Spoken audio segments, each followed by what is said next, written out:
मोदी जी तीसरी बार पीएम बन पाएंगे। जो लोग कि बाहर वालों को तो आपने मना लिया, लेकिन घर वालों को कैसे मनाइएगा। कल बीजेपी संसदीय दल की बैठक हो सकती है दोस्तों, और कल इस बैठक में मोदी जी के आगे सबसे बड़ी चुनौती क्या होगी।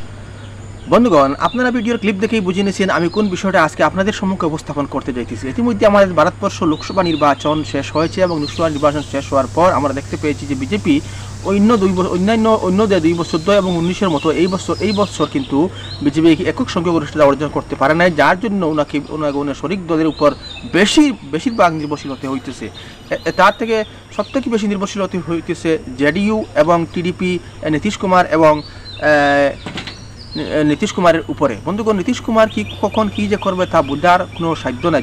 তথাপিও আমাদের ভারতের প্রধানমন্ত্রী নরেন্দ্র মোদী ইতিমধ্যে রাষ্ট্রপতির কাছে নিজের পদত্যাগপত্র জমা দিয়েছেন এবং খুব তাড়াহুড়া করে আগামী 8 তারিখের মধ্যে সরকার গঠনের সিদ্ধান্ত নিয়েছেন। কিন্তু এখনো পর্যন্ত বিজেপির বা এনডিএ ন্যাশনাল ডেমোক্রেটিক অ্যালায়েন্স পার্টির কোনো বৈঠক এখনো মূলত হয় নাই। বৈঠকের পর সিদ্ধান্ত হবে যে কে কোন মন্ত্রিত্ব পদ পাবেন। সে বিষয় নিয়ে আমাদের কুমকুম বিনওয়ালা খুব সুন্দর টিভিতে উপস্থাপন করতেছেন। আসুন আমরা ওনার ভিডিওটা দেখলে আমরা মূল ফ্যাক্টটা বুঝে যাবো। তারা ভিডিওতে ক্লিক করেছেন, অনুগ্রহ করে সম্পূর্ণ ভিডিও দেখার চেষ্টা করবেন। दोस्तों, वक्त भी देखिए न जाने कैसे कैसे दिन दिखाता है। हमारे प्रधानमंत्री जो बात बात पर इवेंट किया करते, हर छोटी चीज को इवेंट बनाया करते। लोग तो ये भी कह रहे थे कि मोदी जी जब तीसरी बार पीएम बनेंगे तो क्या भव्य समारोह होगा, क्या तड़कता भड़कता इवेंट होगा, ऐसा इवेंट जिसको दुनिया देखेगी। इसको लेकर फलानी जगह में तैयारी शुरू कर दी गई है, यहाँ पर तैयारी शुरू कर दी गई है, डेट फिक्स कर दी गई है।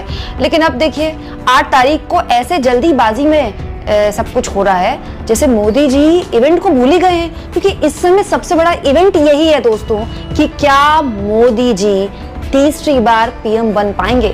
जो लोग इस बात के मुगालते में कि अरे एनडीए ने तो मोदी जी को अपना नेता चुन ही लिया है, बाकायदा नीतीश कुमार और चंद्रबाबू नायडू ने चिट्ठी लिख दी, साइन कर दिया उस समर्थन पत्र में। अब क्या दिक्कत है? दिक्कत ये नहीं है दोस्तों, दिक्कत ये है कि बाहर वालों को तो आपने मना लिया, लेकिन घर वालों को कैसे मनाइएगा। कल बीजेपी संसदीय दल की बैठक हो सकती है दोस्तों, और कल इस बैठक में मोदी जी के आगे सबसे बड़ी चुनौती क्या होगी उसका एक हल्का सा हिंट यहाँ पर मिला है दोस्तों। मोदी जी की पिछली सरकार के विदेश मंत्री एस जयशंकर ने, देखिए मोदी जी को जब एनडीए ने अपना नेता चुना तो एक ट्वीट किया। इस ट्वीट के अपने आप में बहुत से मायने हैं, जरा गौर से सुनिएगा। एस जयशंकर कहते हैं, पीएम को बधाई जो सर्वसम्मति से एनडीए का नेता चुने गए हैं। आपके नेतृत्व का देश के लोगों के जीवन और विदेशों में भारत के कद पर परिवर्तनकारी प्रभाव अद्वितीय रहा है। विश्वास है आपका नेतृत्व विश्व बंधु बनने के हमारे प्रयास में भारत का मार्गदर्शन करता रहेगा। विश्व बंधु, क्या बात है। पिछले 10 साल से तो हम यही सुन रहे थे कि मोदी जी विश्वगुरु लेवल के नेता हैं, मोदी जी से पूछे बिना कोई वॉर नहीं रुकती, मोदी जी से पूछे बिना दुनिया में कोई काम नहीं होता। बाइडेन भी मोदी जी को फोन करते हैं, अगर कोई बड़ा फैसला लेते हैं तो बड़े बड़े नेताजी हमारे मोदी जी के पैर वैर छूते हैं, उनके कंधे पे हाथ रखते हैं। जब कोई विदेश में मीटिंग होती तो मोदी जी आगे आगे चलते हैं और बाकी सब पीछे पीछे चलते हैं। विश्वगुरु लेवल के नेता को विश्व बंधु बना दिया गया, तो विपक्ष ने इस पर जबरदस्त तरीके से कटाक्ष किया। कांग्रेस पार्टी के नेता जयराम रमेश कहते हैं, विश्व गुरु अब ऑफिशियली विश्व बंधु बन चुके हैं, लेकिन सच्चाई ये है कि एक बार विश्व गुरु हमेशा विश्व गुरु ही रहता है। हालांकि जयशंकर साहब को समझना चाहिए कि नाम रखने में, अलग अलग नाम रखने में, नाम बदलने में हमारे मोदी जी एकदम एक्सपर्ट हैं, और ये एक्सपर्टीज मोदी जी से कोई छीने ना। चलिए कोई बात नहीं, जयशंकर साहब ने भलमनसियात में अगर कुछ बोल भी दिया तो विपक्ष के लोग हो सकता है कि बेमतलब में उसका मजाक बना रहे हो। मुझे तो नहीं लगता कि इस शब्द में कोई गलती है या फिर कोई दिक्कत है। लेकिन दिक्कत दोस्तों असली तब होगी जब बीजेपी संसदीय दल की बैठक में मोदी जी आएंगे सामने। क्योंकि अभी तक पता है क्या था, अभी तक सब कुछ मोदी के नाम पर था। यूरिया की पॉलिथीन से लेकर वैक्सीन के सर्टिफिकेट से लेकर पेट्रोल पंप के पोस्टर से लेकर मोदी मोदी मोदी मोदी, पूरा चुनाव मोदी की गारंटी पर था। यहाँ तक कि बीजेपी का जब घोषणा पत्र आया तो भी वो बीजेपी का घोषणा पत्र नहीं था, मोदी की गारंटी था। तमाम रैलियों में एक भी जगह आपने मोदी जी को एनडीए करते सुना। हालांकि नतीजे आने के बाद मोदी जी एनडीए ही कर रहे हैं, लेकिन पूरे चुनाव में मोदी जी ने मोदी मोदी मोदी किया है। मोदी ने आपको फ्री राशन दिया, मोदी को वोट देंगे तो आपका वोट आपको पुण्य मिलेगा, इस तरह का भाषण मोदी जी ने दिया है, मोदी की गारंटी पर मोदी जी ने वोट मांगा और वो वोट लोगों ने नहीं दिया। सबसे बड़ी हार दोस्तों, सबसे बड़ी हार जो मोदी जी की हुई है वो उत्तर प्रदेश में हुई है।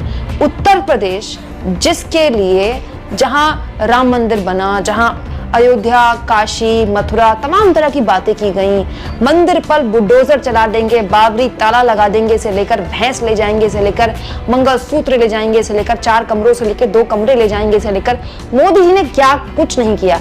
यहाँ तक कि उत्तर प्रदेश में योगी जी के नाम पे भी खूब मोदी जी ने वोट मांगा, बुलडोजर बाबा के नाम पे वोट मांगा, लेकिन कुछ नहीं चला। ना मोदी की गारंटी चली, ना बाबा का बुलडोजर चला। तो बड़ा सवाल यह है दोस्तों कि जो सबसे बड़ा चंक बीजेपी को जिस राज्य में मिलता था, उत्तर प्रदेश, जिसकी वजह से 2014 और 2019 में प्रचंड बहुमत की सरकार मोदी जी ने बनाई थी, और जो मोदी जी का इतना बड़ा लार्जर देन लाइफ का कल्ट इमेज है ना, वो यूपी की देन है। अगर यूपी से इतना बड़ा जनादेश ना मिलता तो बीजेपी इतनी बड़ी पार्टी नहीं बन पाती। अब उस उत्तर प्रदेश से जो विरोध के आवाज आएंगे, क्या वो संसदीय दल में सुनाई नहीं देंगे? आज तक मोदी जी से कोई सवाल पूछने की हिम्मत नहीं करता था। चुनाव से पहले मोदी जी अगर माला पहनते थे तो राजनाथ जी अगर पीछे से उसमें आ भी जाते थे तो एकदम झेप के साइड हो जाते थे, क्योंकि उनको पता था कि मोदी जी के फ्रेम में कोई आ नहीं सकता। लेकिन अब तो हालात बदल गए ना। अब संसदीय दल की बैठक होगी तो संसदीय दल के बैठक में मोदी जी को नेता चुने जाने से पहले क्या कोई उंगली नहीं उठाएगा? क्या कोई दबी जुबान में आवाज मतलब बातचीत नहीं करेगा? हो सकता है मोदी जी के मुंह पर अब भी किसी के बोलने की हिम्मत ना हो, लेकिन कम से कम सार्वजनिक तौर पर आपस में तो बातचीत होगी कि भाई मोदी की गारंटी चल नहीं रही। और मैं आपको एक बात बताऊं, ये राजनीति ना बहुत ही ज्यादा क्रूअल है, बहुत ही निर्दयी है।